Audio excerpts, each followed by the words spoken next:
And I think the most powerful things that Australia has done here is when we have collaborated with other nations as opposed to just projecting Australia.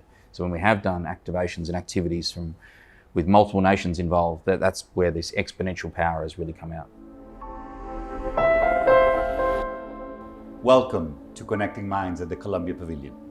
Today, I have the great honor, the pleasure of having with me Justin McGowan, Commissioner General of Australia. Justin, welcome to Colombia and welcome to Connecting Minds.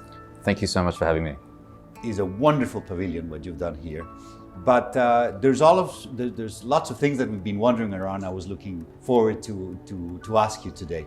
When you hear about about Australia's participation, first of all, you put together an incredible sports area next to it. Tell us about that, because that is completely off, something completely new.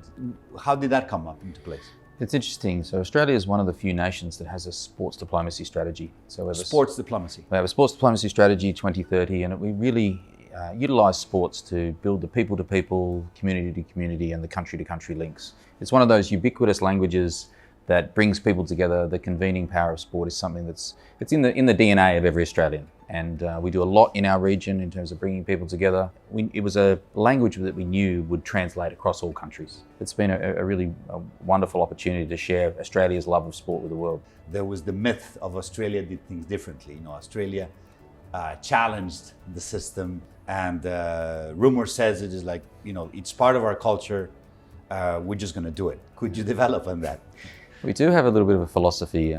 It's maybe a rugby adage, but it's like run until tackled. So we don't necessarily always ask for permission for doing things, but it is certainly the support we've had from the Expo organiser in achieving what we've wanted to achieve. Our mission was to have this warm, welcoming, open pavilion. So you'll notice we have no queuing in front of our pavilion. We want people to be able to come and enjoy our culture, enjoy our food. We have 10 hours worth of cultural programming every day that goes into the evening. And we didn't want any barriers or any impediments to people coming in and enjoying that. So the queuing for our visitor experience is down the side of our pavilion. Mm-hmm. So these are the things we negotiated with the organiser at the time, and they've been incredibly accommodating.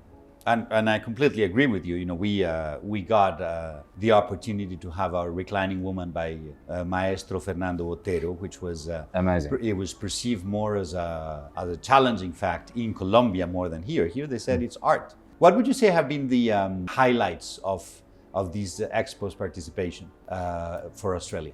So the opportunity to share our culture and have huge participation, and every evening at the Australian Pavilion there'll be over 1,000 people watching some of our most amazing performances. These incredible aerial acts and bands and slam poetry or whatever it is.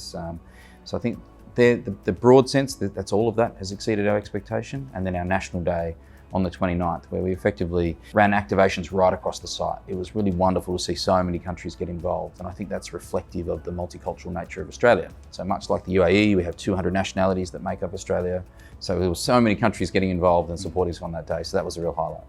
You've been here at an expo, you've met many of the Commissioner Generals from all sorts of backgrounds. What is the Commissioner General? What is the role of a Commissioner General? Because that is some legacy that many people don't understand. It's not written in the books. In your eyes, after these 6 months, what is a Commissioner General? What's the role of the Commissioner General? I think firstly, let me say it's been an absolute privilege. Now I can define what a Commissioner General is. It has been an absolute privilege to be able to do that. My definition of the Commissioner General is really about connecting people, and it's advocating for your country and furthering the interests of your nation, but it's more than that. It's developing relationships, it's building these lasting relationships with people from all around the world, and you're there to challenge the perceptions and the biases that people may have of your nation.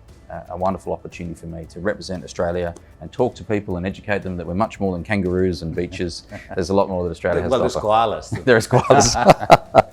Wonderful. You've certainly enlightened us with your insights of the learnings and so on.